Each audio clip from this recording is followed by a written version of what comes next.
Okay. So where we left off last time was talking about before the cloud, right? And again, up until about 10 years ago or so, pretty much all businesses managed all of their own data and network traffic. But data kept on growing, and at a certain point became a problem. So growth is a nice problem to have, right? As problems go, growth is one of the better ones, right? It's a lot better than sales shrinking.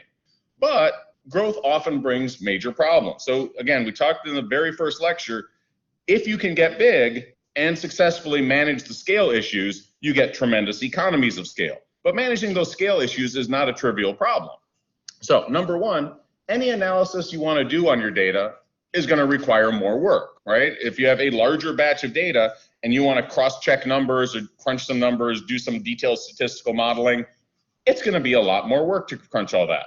Other things, storage versus accessibility, okay? Simple example, imagine if the entire organization's data were on one massive tape drive. It'd be really slow to get to anything, right? It'd be cheap and easy to store. Tape drives were super cheap back in the day as storage, but again, really slow to get to anything. And this is a problem generally. Imagine you have a garage, or you know what, imagine you have a closet, because everybody probably has a closet, but maybe you don't all have garages. And in your closet, you just throw shit in there any which way, right? You pack it all in as tight as you can. That's the storage thing, right? If you're optimizing ease of storage, you just pack shit in there and it becomes some complex three-dimensional geometry problem. But you could put a lot of stuff in there if you're not too fussy about where it goes, right?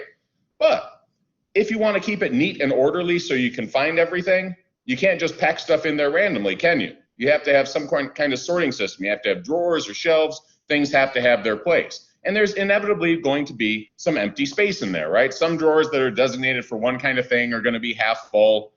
So again, this is the trade-off, right? Businesses, if they had a lot of data, it's easy to store. Storage isn't a problem. What's difficult is storing it in a way where it's easy and fast to retrieve the data. Other things, all this, if you have more data, everything you're doing, backups, replication, relocating, doing consistency checks on your databases, making sure everything's correct and functional, right? All that, just more work. So this is, if you're interested, this is some stuff from the early start of the cloud era. I'm going to pop up this one just because. Let's see if that actually took. It usually doesn't. All right, but this is, you guys have heard of Gartner? They do some interesting work. They're a consulting operation. Some of their things are really kind of funny. They do like these hype curves. Oh yeah, screen. So again, this is from 2010. Data growth remains IT's biggest challenge, right? Data growth is the biggest data center hardware infrastructure challenge, blah, blah. 47% of respondents conducted over the summer ranked data growth in their top 3 challenges. 62% said they plan to expand hardware capacity. 30% plan to build entirely new data centers, right? This was a big problem. I'm not making this shit up. Okay. So, next thing. Imagine your organization has a major one-day promotion, right? They're running a Super Bowl ad, say, and they expect to get a crazy amount of website traffic. They expect to get 100 times their normal website traffic because, you know, they're running the Super Bowl ad. So, basically, you have 2 options, right? Number one, you could maintain your current system. You could say, you know what, we're not going to add on any extra capacity. We're just going to, you know, hope that everything holds together with this 100 times normal traffic. Well, of course, obviously, the site's almost certainly going to crash due to heavy traffic, right? It'll be about the equivalent of a denial of service attack. A lot of people trying to get to your site won't get through, and you're probably going to lose a lot of sales, right? People are going to say, oh, yeah, they ran the Super Bowl ad, but their site isn't even reliable. I'm not going to buy anything from them, or they're just going to forget and never come back. Now, the other option is to expand the system, right? Expand the system to deal with that massive surge in traffic. Well, in order to do that, number one, you not only have to buy extra hardware, you got to put in time to set it up and implement it into your system, right? That's a big challenge. Number two, you have to test it. You have to verify that the new system actually works the way it's supposed to. Anybody remember when the so-called Obamacare rollout happened in 2013? Anybody remember that? No? Nobody? Well, what happened in short version, the website crashed, right? The website crashed because they had outsourced it to some discount firm owned by some politician's brother-in-law probably.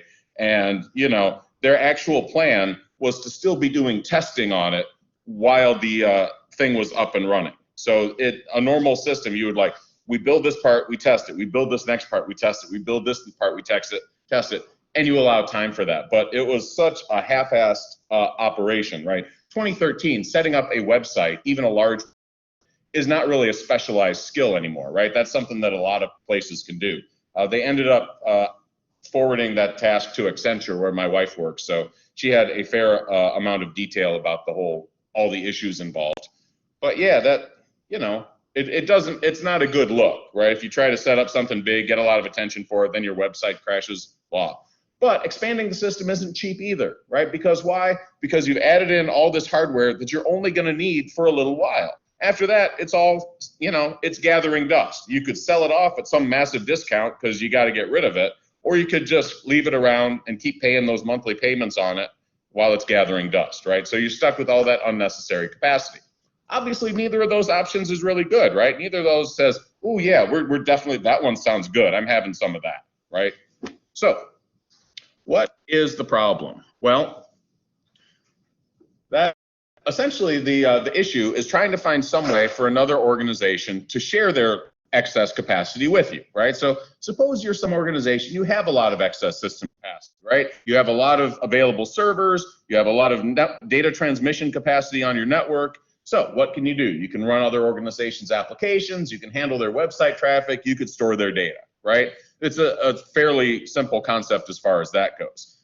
But there's different ways that this could be implemented. So number one, you could do what's called time slicing, right? So people could run their applications or store their data on the same piece of hardware over different times, right? Now for data, that doesn't make much sense, right? Because why? Because in order to have space on one machine, you have to remove data from that machine and put it somewhere else. So most of the time slicing for data doesn't make a lot of sense unless it's something specific that an application needs.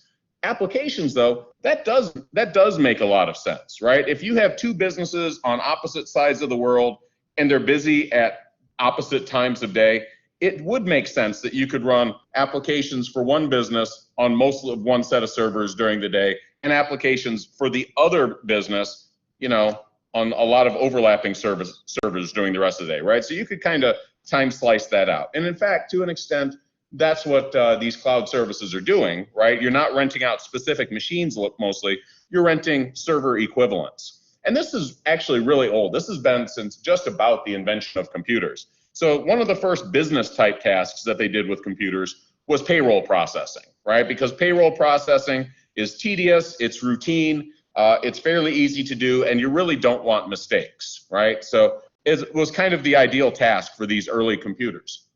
But, you know, very soon, computers had more power than they needed to do that. And so people said, well, yeah, we're using it for payroll, but we only need to do payroll like for a little slice of time, you know, the day before people get paid. And then we have this computer available for all this other time.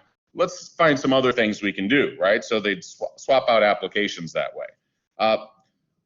So time slicing is one thing. Hardware is another. In some cases, you can have cloud systems where businesses do reserve specific pieces of hardware. They say, yeah, I don't want any co-tenancy. I don't want other users to have access to this. Maybe I'm not going to need this hardware's full capability all the time, but when I do need it, I want it to be available for me. We'll talk about that model eventually too. But what you see more commonly is what's called virtual, right? Virtual sharing is where you're leasing this capacity from the cloud, but it's not associated with any specific machines, right? The cloud has 10,000 servers up there. They pull your data, they pull your applications when you need them, and they sell you slices of server capacity, right? What Amazon calls elastic compute units. Yeah, so again, your stuff is designated to run on any particular machine for all eternity. It's just when you need the applications, the cloud service will bring them on to some servers, and it could be a different server every time you check out, you know, every time you use that application. Okay. Now, cloud computing started to catch on around 2010. And you might ask, hey, why not sooner, right? So, well, let's talk. First of all, one big thing driving it was just when the problem became critical. So we'll talk a little bit. how data management costs became critical. Okay, so imagine circa 2000, a business has, let's say, 100 servers. Okay, and this isn't just for traffic with the outside world. This is like internal stuff too. Let's say the business has 100 servers, and those servers cost 10K each. Okay, so 100 times 10,000 is not that much, $1 million. Okay, but the problem is this: most of the time, the business only needs 10 servers, right? On average, they just need that 100 for these rare bursts of peak traffic, right? Whenever internally they're super busy, or externally they're having a lot of customers come to their website, whatever. Most of the time, their average need is about 10, but sometimes they need 100, so they have to have 100 available. Okay. But circa 2010, maybe the business has grown a lot and now needs 1,000 servers. Okay, still 10K each, but 10 million. Okay, problem though, problem remains the same, right? Most of the time, the business only needs 10% of them. Okay, so if you're a business and you're like, well, this is $1 million, we're kind of wasting several $100,000 on this excess servers we don't really need. It's like, yeah, we don't want to, but for a $1 billion business, it's like, okay, yeah, that's kind of a rounding error. We can deal with that. If that's the cost of having a website, so be it, right? But here, I shouldn't say the business has grown a lot, but the business's data needs have grown a lot. Okay, now you're talking about leaving 9 million on the table. 9 million is a bigger number, right? And sure, the business has probably grown, but it hasn't probably grown by a factor of 10 in that window. So this is becoming more significant. Worse, business can look down the road and see by about 2020, the data keeps getting bigger. Pretty soon, you will need 100 million worth of server capacity, right? But only use 10 million, really. And you could just kind of see the writing on the wall that this is not sustainable. We're at these massive hardware costs. If there's another solution out there, they're going to be happy to take it, right? This is why around 2010, cloud businesses all started having this problem about the same time. They're like, yeah, wow, we have, if we were talking about 5, 10, maybe even 100 servers, that's manageable. It's unfortunate we have these excess hardware costs, but so be it. But you start looking at the scale of how this was going, and businesses are desperately looking around, hey, how can we avoid, throwing away $90 million a year, right? So this is why cloud became, it started to hit about then, is just because that's when the amount of data growth became kind of critical. So big reason though why it didn't take on sooner, right? Because you might ask that, well, you're like, hey, if 90 million was a problem, but still, even if they're leaving 900,000 worth of hardware costs, if they're wasting that, why not jump on that boat sooner? Well, the biggest factor was simply fast connection speeds. Fast connection speeds were not really available. And we talked about that. If a business had, a terabyte of data, even on like a top line connection in those days, it was going to take an absurdly long time to get that data. Even if you were talking like about getting 1 gigabyte of data on a P1 line, that's still going to take about 8,000 seconds. And that's assuming everything were 8,000 seconds, something like 2.5 hours, right? That's not really what these businesses are looking for. So in order to get the data, and nowadays, right, if you want to get a gig of data, it takes like a minute, right, on a normal connection. It's not, so it's manageable. Even if you got to download a decent chunk of data, you can get that pretty fast. But the idea that you were going to spend 2.5 hours downloading a tiny, chunk of your organization's data because it's in the cloud, nah, forget it. Okay, so With fast connection speeds, though, then it became feasible to say, yeah, we can store our data in the cloud, and if we need to pull some of it for some reason, we can.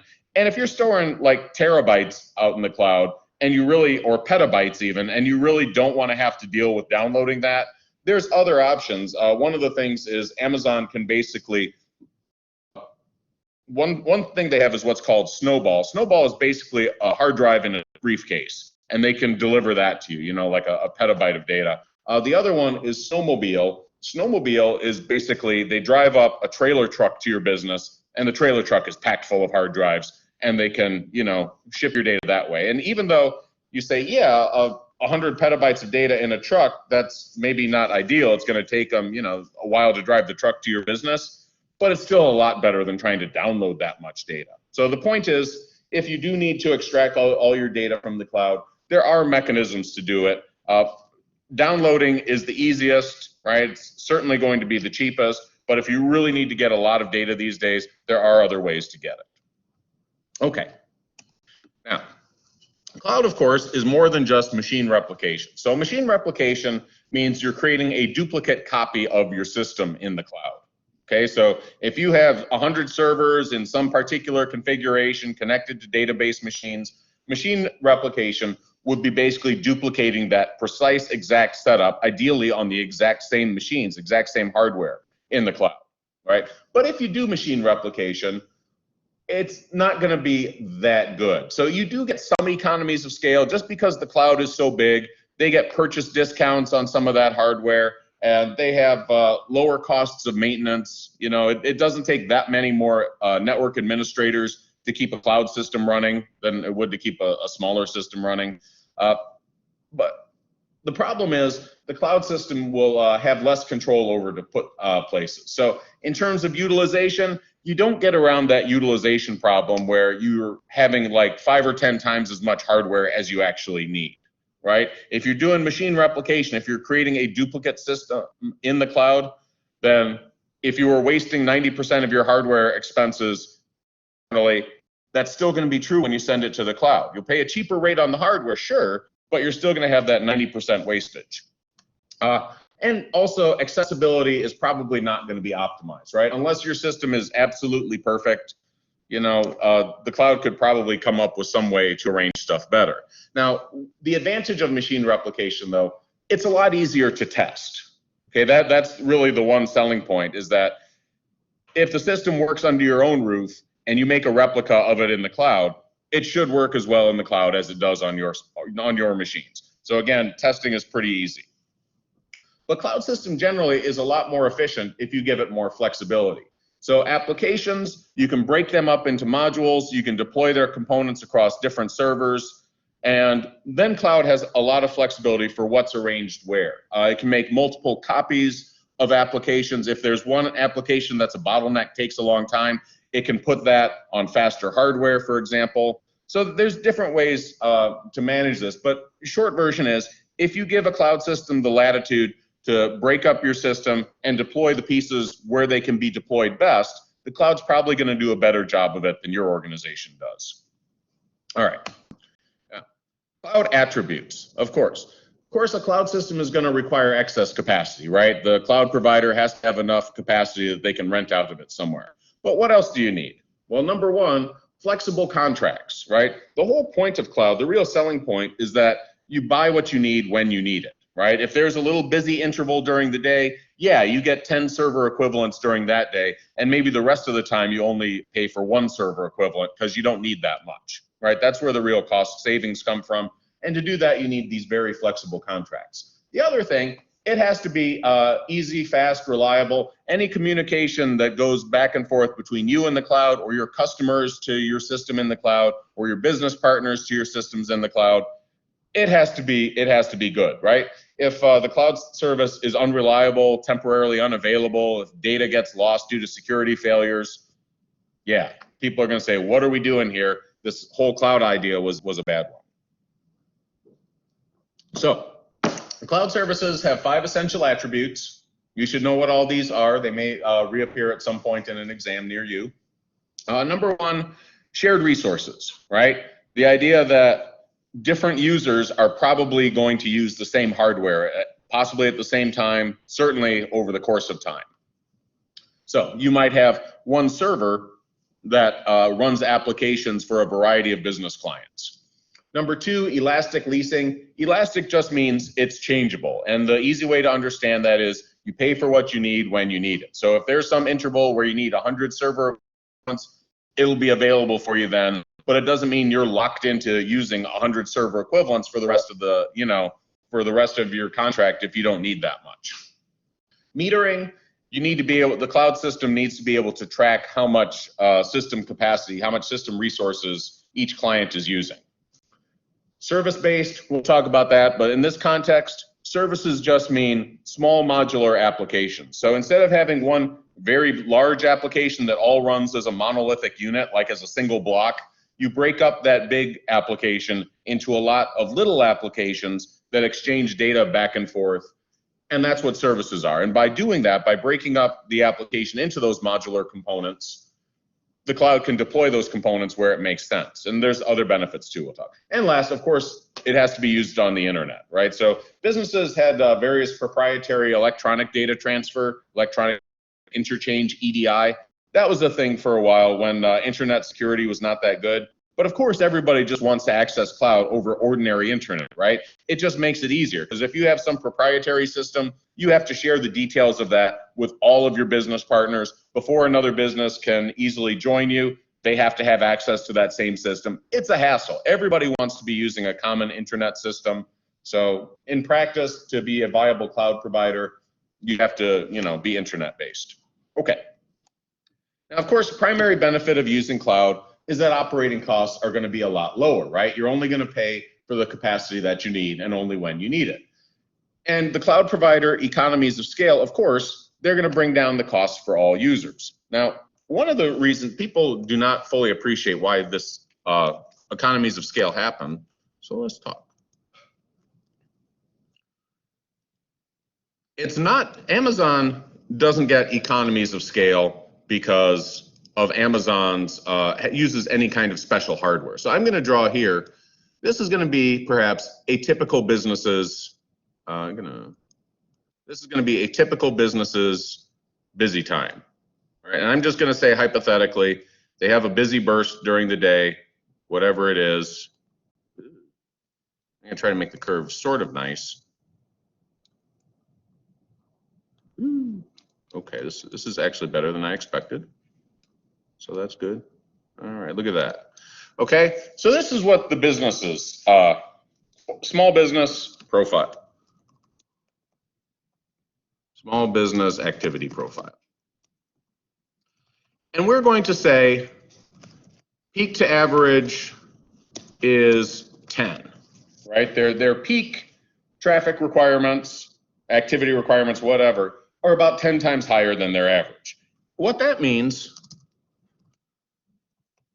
in order to meet the average needs, they need 10 pieces, right? Let's just say 10 servers, right? And you can multiply that by all the other hardware they're going to need 10 times as much, right? So for every one they're going to need, they need 10.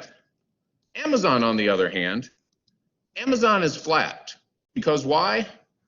Because there's going to be a lot of users with weakly correlated demand patterns, right? What that means is if one business is busy because the time of the week, then another business is going to be quiet because of that same time of the week.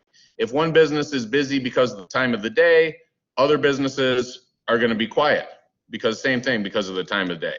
So Amazon, in practice, right? They don't come out and tell you all this, but you can. There's ways to find this stuff out. Amazon generally needs about 1.5 servers for every actual, server equivalent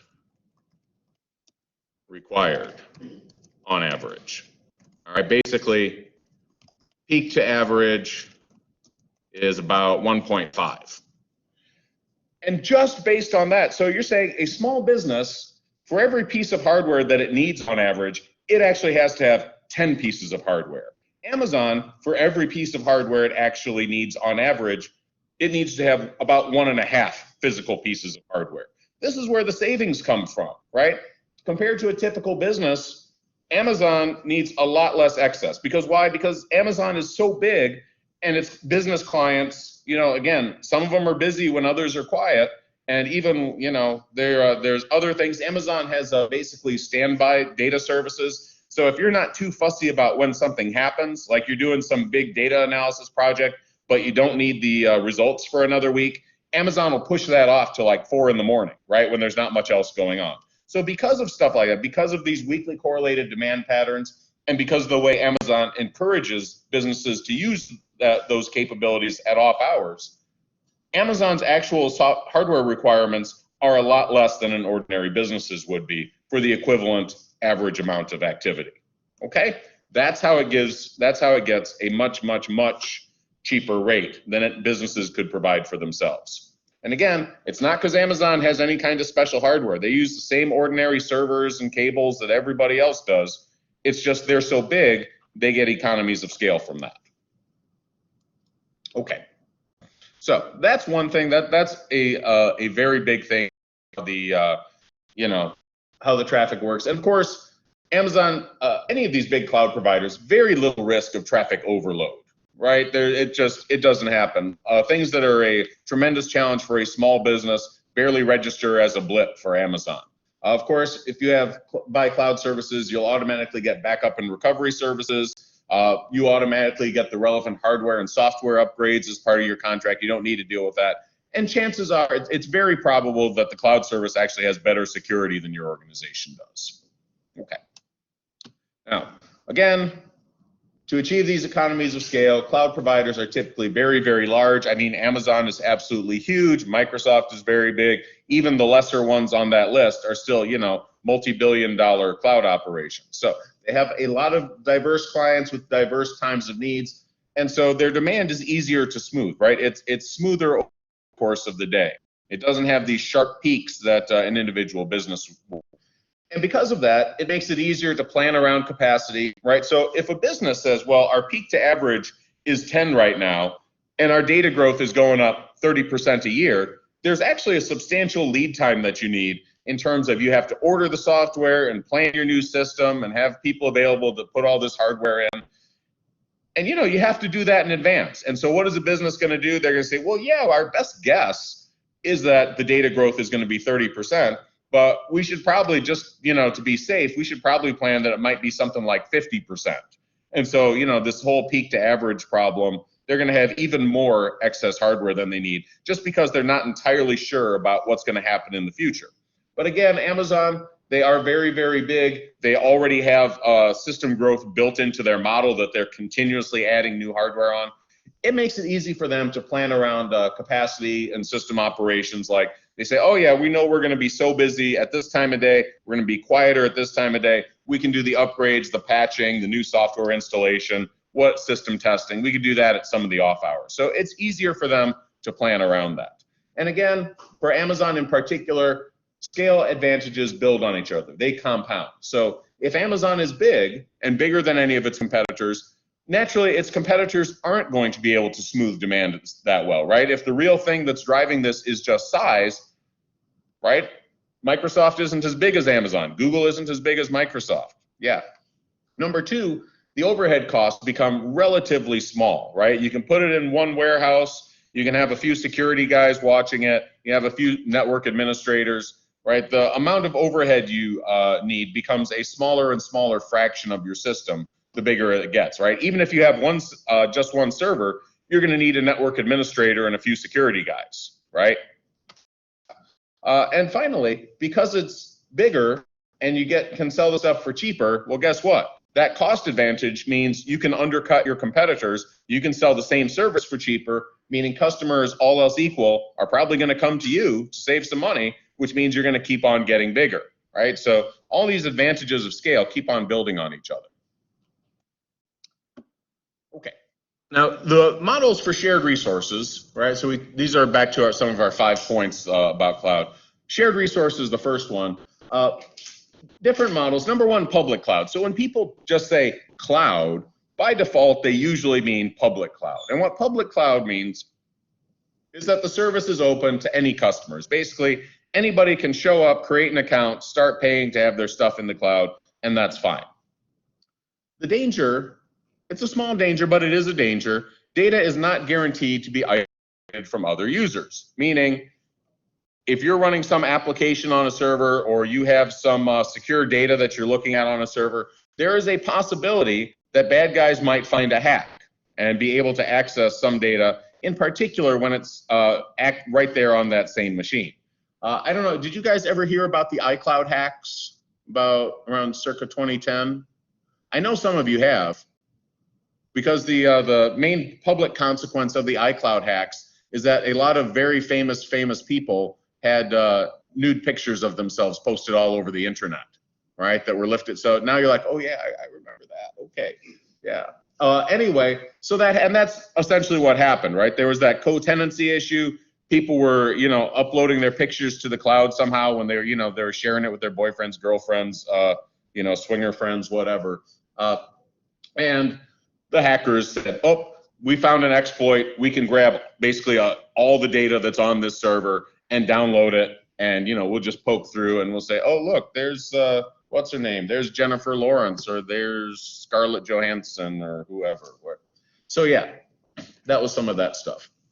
The iCloud hacks, the good people at Apple have mostly solved that problem. But again, if it happened once, it could certainly potentially happen again.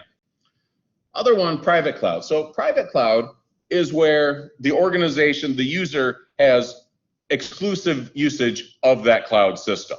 Quite often, it is a cloud that's owned by the organization itself. So if Amazon manages a cloud that's only for use by Amazon, that would be a private cloud, right? If Google has a cloud system that's only for use by Google, then that's a private cloud. But you could also outsource it, right? A business could come to Amazon and say, hey, we want to do some machine replication, and we want to do it in a private cloud where it's all isolated from everybody. Nobody but our business is able to use it. And Amazon could do that too, right? So again, in most cases, private cloud, the organization owns the cloud itself, but yeah, you can outsource it. You can have other organizations set up a private cloud for you. And of course, that's going to be much more secure than the public cloud, right? It's not going to be absolutely secure. What do we know about security? If keys exist, bad guys can potentially get them, right? There's a way, but private cloud is going to be a lot more secure just because it's only your organization accessing that data. But of course, it's also going to be more expensive. You're gonna pay for that isolation because you have exclusive use of the hardware. Therefore, all this peak to average demand kind of costs, that's going to be on you. You can also have hybrid clouds, various combinations. So imagine if you're a banking operation, you're a large banking operation. There's some data you certainly want to keep private, right? Like customer account data, financials, email, that sort of stuff. You definitely want to keep that private. Maybe you keep that in a private cloud. But there's a lot of other stuff that you don't care about, right? For example, marketing materials. You actually want the rest of the world to see your marketing materials. You could absolutely keep that in a public cloud. So there, you can have hybrid models as well. And finally, there is another thing called a community cloud. This often happens as sort of a private cloud for use by multiple businesses or multiple other organizations. So it's a shared cloud system for multiple groups. Like if your business partner is doing some joint effort, you set up your own cloud system that your business partners can share. Government agencies sometimes do the same thing. Like you can imagine law enforcement agencies from around the country could combine together to do something like that. Okay. Elastic leasing. So of course, elastic leasing means that users can change their resource allocation at short notice, right? One day you need one server, next day you need 100, day after that you're back down to one. And if the cloud service is really big, that kind of elasticity provision is not going to really be a burden, right? Amazon isn't going to notice much at all if one business is using 100 more servers than they did the day before. If every business did that, sure, that would be a big issue. But again, businesses tend to have weekly correlated demand patterns. So if one business is going from 1 to 100, there's probably another business going from 100 to 1 on the same day, and it'll about balance out. Okay, if we had a little more time, I'd talk about similarities and difference with electrical utilities, but nah, keep on moving. Okay. Metering. So anytime you're doing that kind of elastic leasing, if you're not locking people into a fixed contract, say, oh, for the next 3 months, you will rent out 10 servers from us, right? If it were that, then you wouldn't really need to track what they're doing. But since it's pay as you go, pay for what you use when you use it, obviously you need to charge based on that. In order to charge based on that, you need to track what they're doing. So that's what the metering is. And there's different charging mechanisms. It could be based on you know, how much of a server you're using, right? However you want to do that in terms of like CPU cycles, in terms of network transmission requirements. It could be per gigabyte of RAM storage, not disk storage. It could be per unit of virtual RAM, right? Again, elastic compute units. But all those different measures, basically CPU cycles on the servers or storage or data transmission, right? That's what you're going to pay. And if you're talking about virtual RAM, that's a big cost too, because RAM is a lot more expensive than other kinds of storage. Okay, this is a tricky one, service-based. So, funny thing, you guys know about the Business Scholars Program, right? You've heard of it? There's a Business Scholars Program here at UIC. So it's somewhat selective to get into, whatever. I'm sure they're a smart bunch of kids.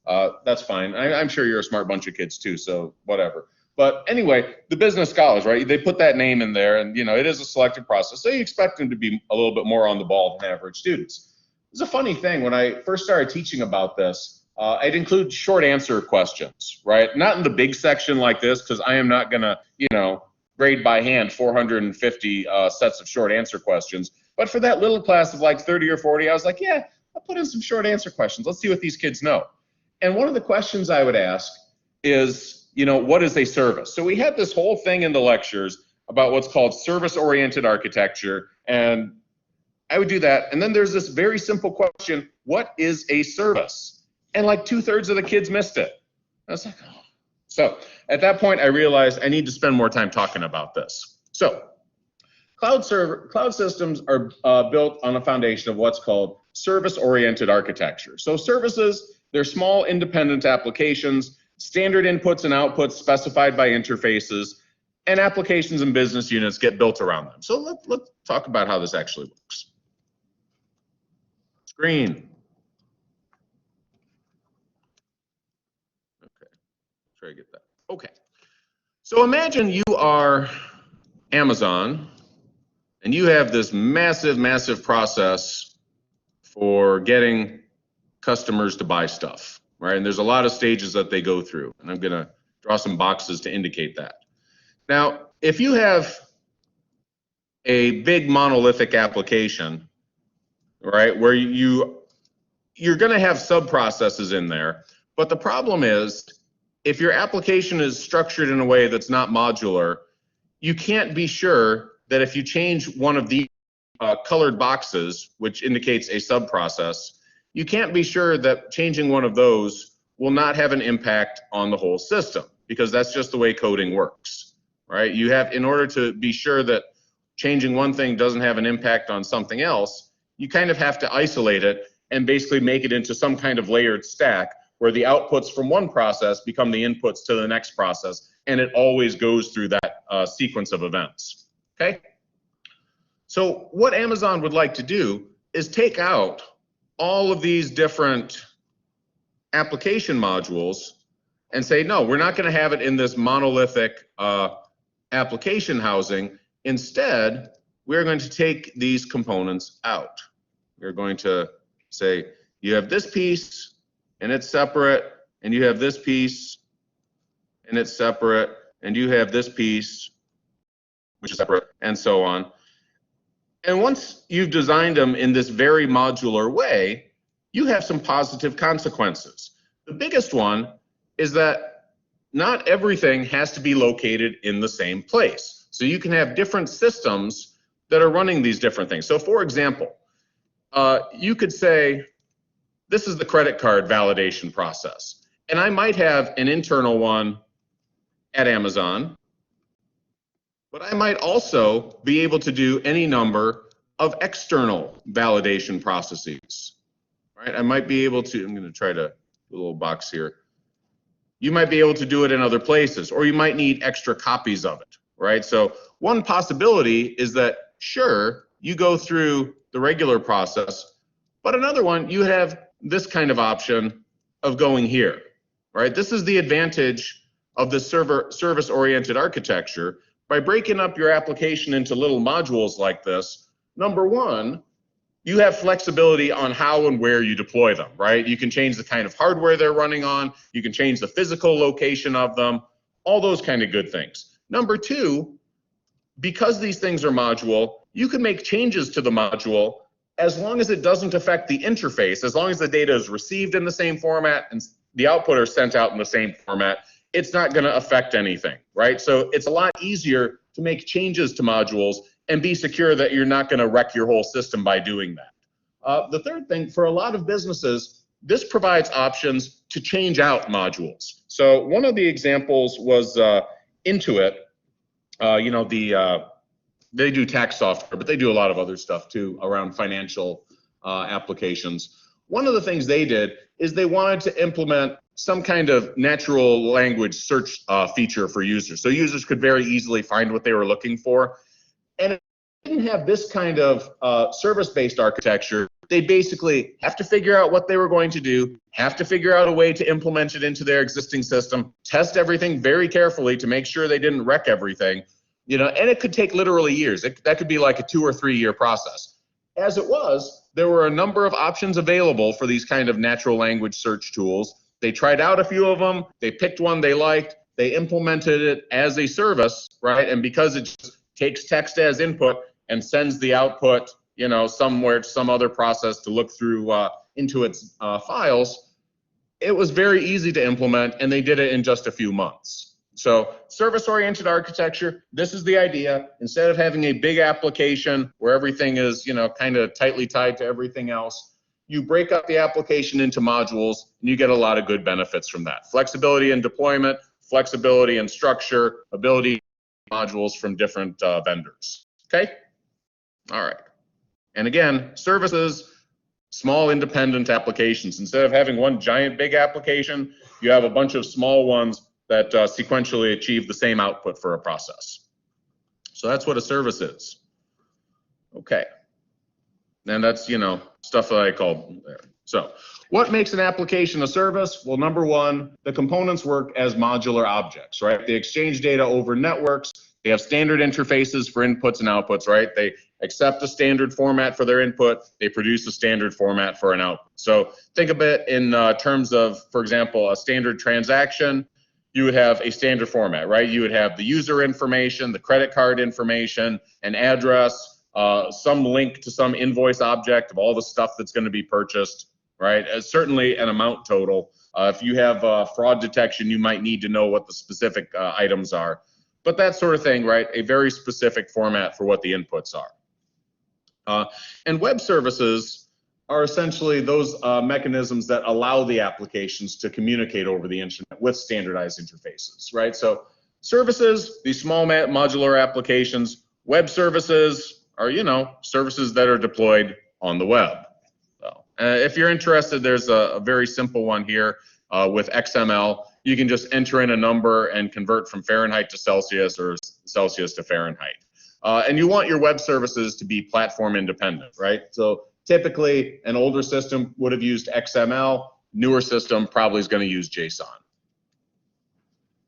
Okay.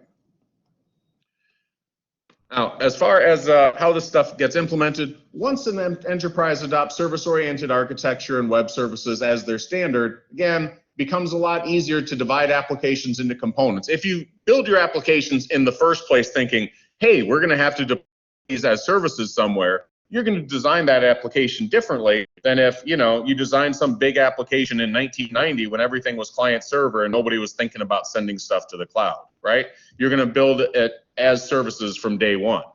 And then it becomes a lot easier to break that application into components, transfer some or all of those components to the cloud, use other components that are available via the cloud, right? Maybe you have some natural language search feature like Intuit, but you're not happy with it. But if it's implemented as a service in your own system, you can replace that pretty easily with some other vendor's alternative for that, right? And as long as it takes input in the standard format, produces the same kind of output, it's not going to wreck your system. So again, if we had a little bit more time, I would talk about this, but I feel like the example I gave is sufficient. But imagine in practice how this might work. So you're a vendor, you're trying to sell some stuff through Amazon. You might advertise it in addition to other places. You might advertise it on Salesforce.com, which is a customer relationship management platform. You might actually allow people to buy it through Amazon, and you might try to sell the same thing on other websites as well, right? Through eBay or any other retailer. You could do the billing through Chase Bank. You could have the shipments delivered by UPS, or if people opt in, they could do it by FedEx or USPS, whatever. The point is, each of those things, the advertising, the purchase process, the billing, the delivery, each of those can be built in as modules. And then again, it becomes very easy if you want to swap out. If you say, yep, we're going to break our contract with UPS and go to FedEx, you just deploy that module on FedEx, right? If you want to sell your service or your product through another retailer besides Amazon, you basically make a duplicate copy on somebody else's website. And as long as it produces the same outputs, accepts the same inputs, there's no effect on your system. Everything's going to work the same way. So it's a lot easier to switch out alternatives. It's a lot easier to change what you're doing, do it in different locations. Get the idea. You have a lot of flexibility. Okay. Now, cloud migration. Migration is the process of actually moving your applications or data to the cloud. And there's different ways you might do it. So number one, data only. If you want to keep all your applications running under your own roof for whatever reason, but you have a lot of data and you want to send that to the cloud because data storage is your problem or analytics is your problem, you could do that, right? That's one option. And that may make sense if, storage and retrieval is really your bottleneck. Then you say, yeah, we're fine with the applications, we're not having like massive traffic problems. We're just having a bit of trouble dealing with this, this whole big data situation. You might do machine replication, right? Making a copy of your existing system in the cloud. You might do that. You're not going to save money, but it is definitely easier to test. If the system works fine under your own roof and you make a copy of it in the cloud, probably going to work fine in the cloud. Yeah, I mean, you still got to test it a little bit, but the testing is going to be easier. The other one that's really the cloudiest approach is what's called physical to virtual. So physical to virtual separates the applications into components for easy virtualization, right? Basically meaning instead of having dedicated pieces of hardware, you say, I get a piece of this, partial use of this piece of hardware, partial use of this other piece of hardware. It's virtual in the sense that you're not tied to a particular machine. It does the same outcome as far as it runs all your applications and it gets all the data, but it's not doing it on particular dedicated piece of hardware like it is in your system.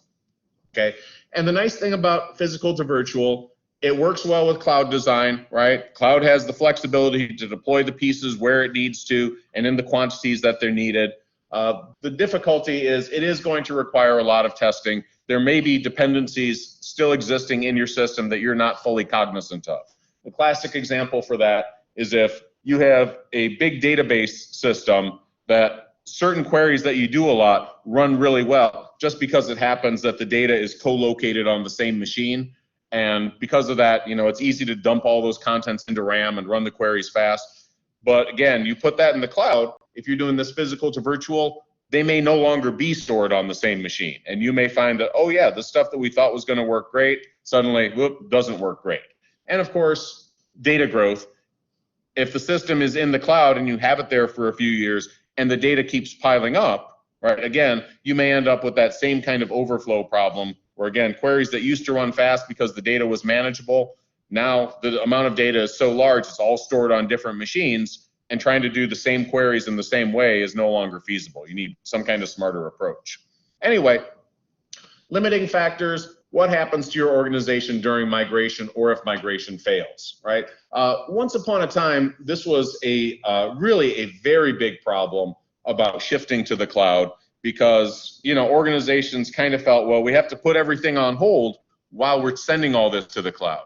But now, the systems are pretty built in. It's almost like a one-click model where the business can keep everything running under its own roof as normal and sending all their old data to the cloud. And as new data rolls in, simultaneously the business receives it and the cloud gets updates. And so then at some point, the cloud basically has all the same stuff the business does. They can commence testing, make sure that it works for all the standard purposes they do, and at some point they pull the plug on the system under their roof and they shift entirely to cloud. But of course, if migration fails, that's certainly a big problem, but it doesn't happen too much these days. Now, standard cloud options. There are different combinations of hardware and software. We're going to talk about all of them, and I'm just gonna talk about these to get through the next few slides. Okay, first one, infrastructure as a service, or IaaS. And with this one, it's sometimes known as bare metal servers for reasons that will become clear in a minute. With IaaS, you get the hardware. That's it. Okay? So you're renting out some hardware. The nice thing about infrastructure as a service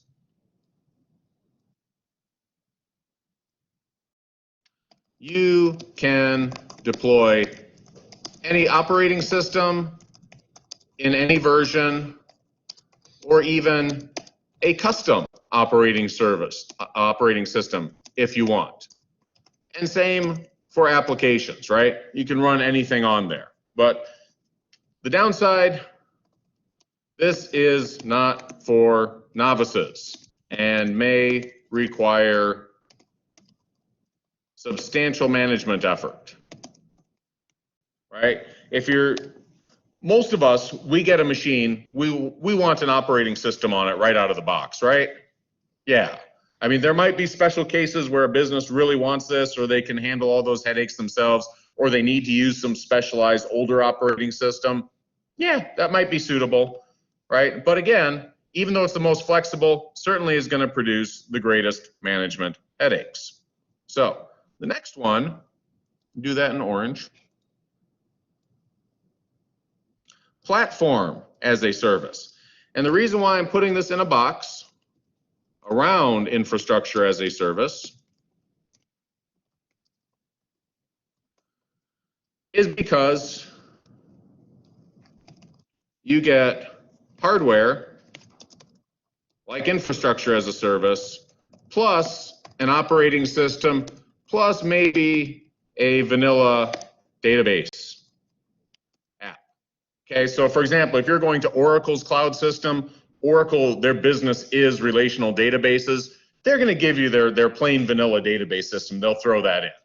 Okay, so platform as a service, you get all the stuff from infrastructure, which is just hardware, but it comes with operating systems pre-installed, and they're going to manage that. So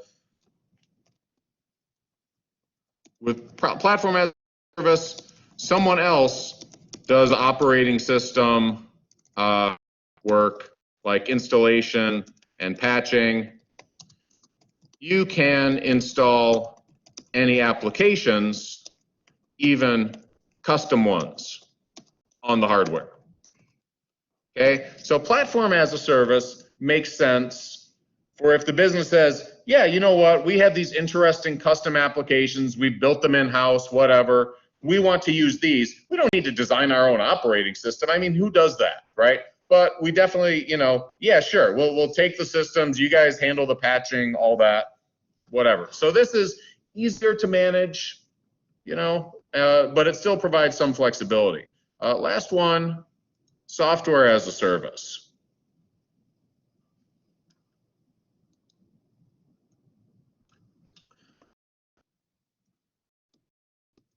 So with software as a service,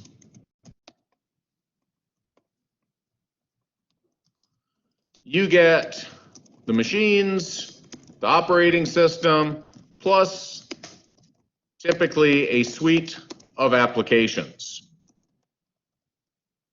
And a good example for that is Facebook, right? You go to Facebook, you join, you have access to all of the applications that Facebook provides you, right? So yeah, so the nice thing, basically, I was going to say basically zero, but minimal management effort, right? Downside, you may not have all the applications you need or want. Okay, so that's, you know, what's there is there. If they don't have the application you want with software as a service, there's not a mechanism to bring in, you know, additional applications. Now, obviously you can see how, you know, inside there's more flexibility built in, but there's also more management headaches, right? It's going to be easier to do software as a service. You just show up and use it, but there's not as much flexibility. What's there is there. Platform as a service, yeah, you have more flexibility in the applications you can run. You can bring in custom ones, but what's the problem? Management headaches, right? If you're going to do that stuff, it's going to be more work. You got to do it yourself. And the same thing for either of those relative to infrastructure as a service. Infrastructure, again, maximizes flexibility. Anything that the hardware can do, you can do on it, but you're going to have to do it, right? The cloud service isn't going to do that for you. So in general,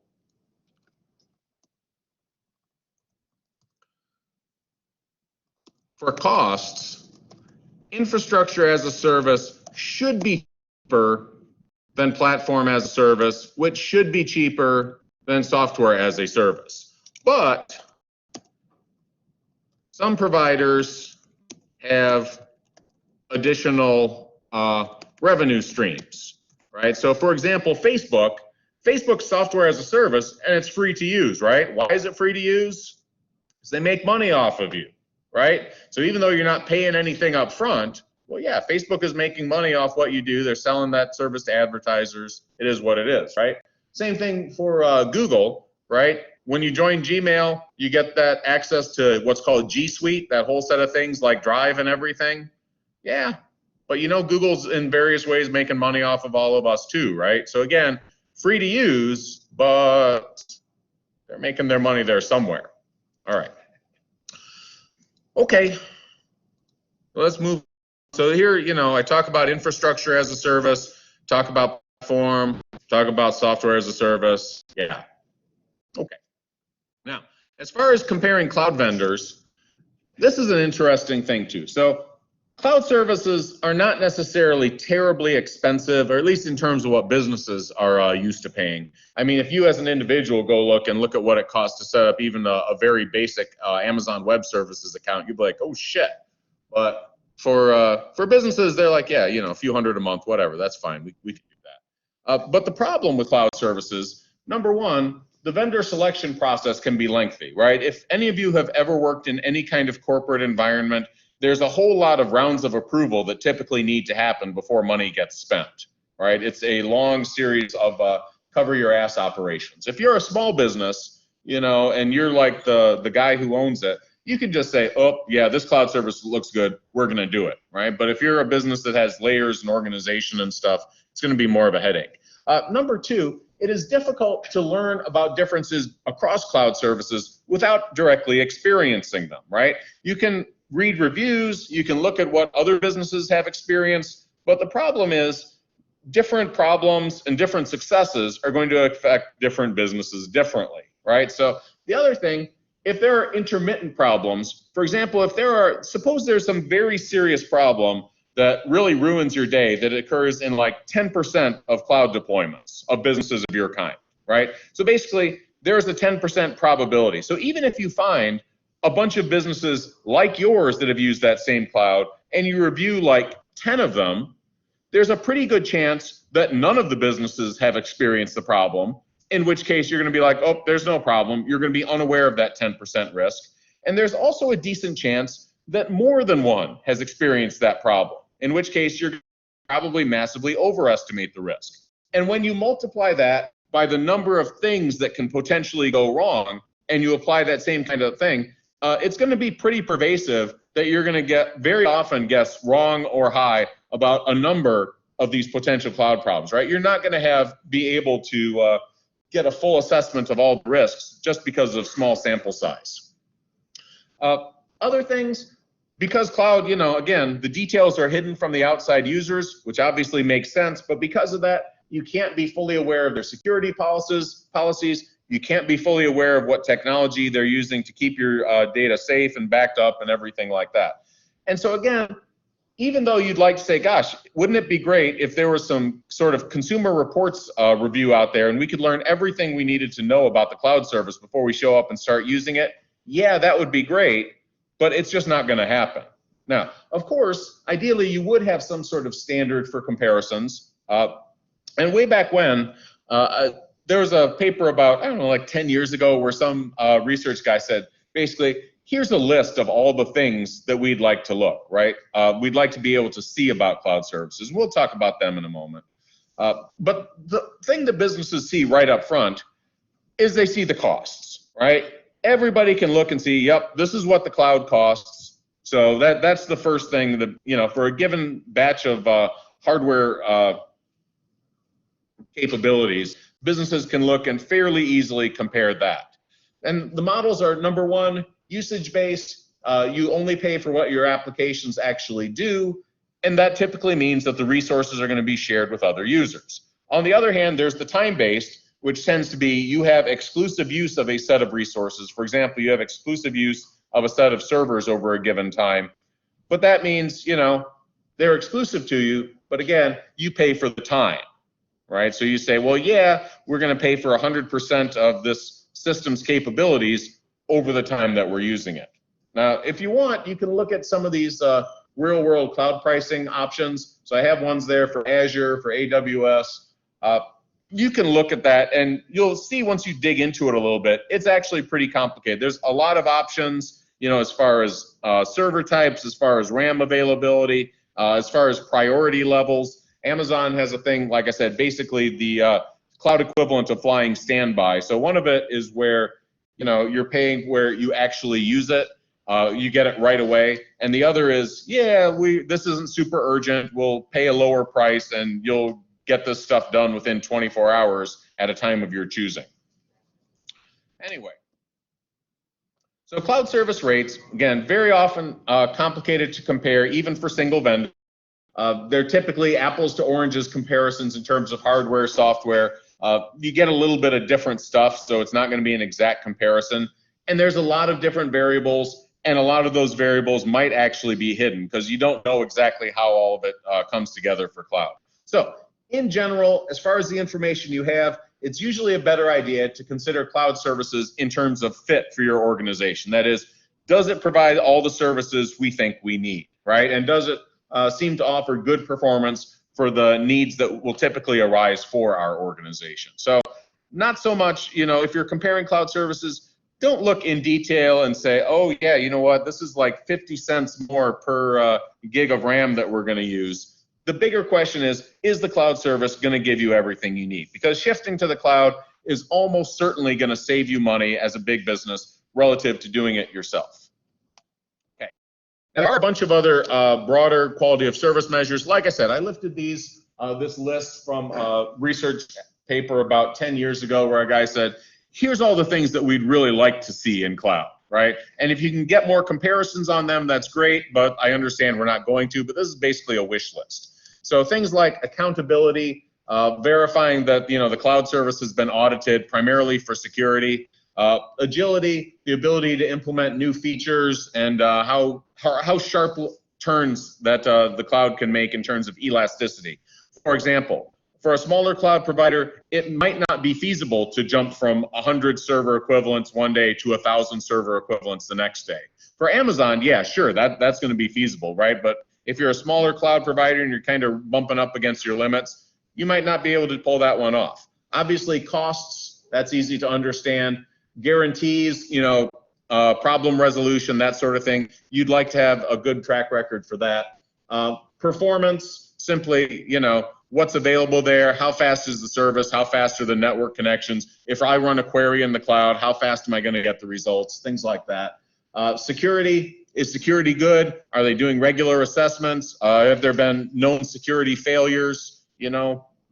And last, usability. So again, if you're somebody that's fairly new to the cloud, if you're some small business, ease of use is going to be a huge factor, right? If you're a professional tech person and you have experience with a bunch of different cloud services, your idea of a system that's easy to use is going to be a lot different. All right.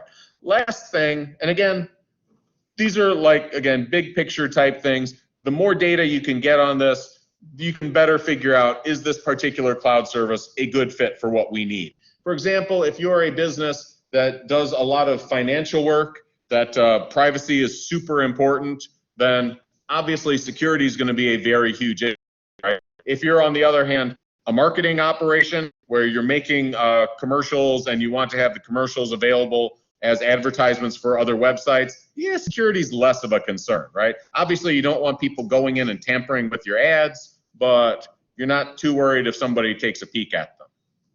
All right, last thing, cloud security. So 3 facts. Number 1, cloud service is on average much better than most ordinary business security efforts.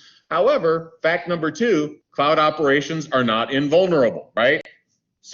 No security is perfect. So what that means, the consequent third fact, if you go to cloud, there's going to be a reduced risk of security incidents, but the exact reduction is pretty hard to quantify, right? So hopefully, you don't have any security incidents before you go, but it's probably going to be safer in the cloud. And any services where data wasn't safe, what happened to them? They're not doing cloud anymore, are they? So yeah, it's sort of a survival of the fittest going on there too.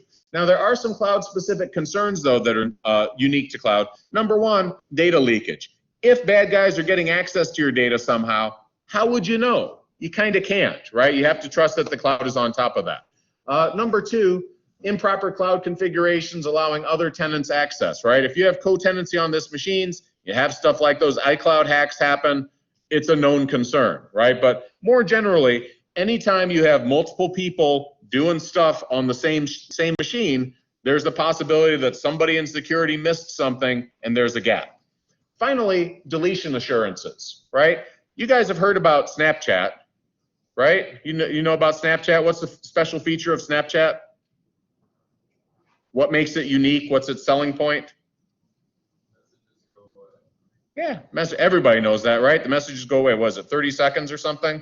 Yeah, but they don't always go away. There have been cases where people posted stuff through Snapchat, and because they had made temporary backups, they existed somewhere, and somehow those machines were disconnected when the time ran out, and they existed for a lot longer in Snapchat systems than they were ever intended to. The other thing, at the end of the contract, right? Imagine you're a business and you have like 100 terabytes of data on Amazon, and you say, well, you know what, it's been great working with you, Amazon, but we're going to Azure at the end of the month. And Amazon says, no problem, we're going to delete your data. And you're like, why are you pointing those fingers at me, Amazon? And they're like, this is just what we do. You can trust us. We're going to delete your data. And you hope they do. They probably will. But I'm just saying, how would you know? Can you go back into the cloud and say, yep, let's make sure you can't, right? So again, there are some interesting and unique cloud-specific security concerns, but overall, cloud security is probably going to be a lot better than what the organization already has. All right, end of time.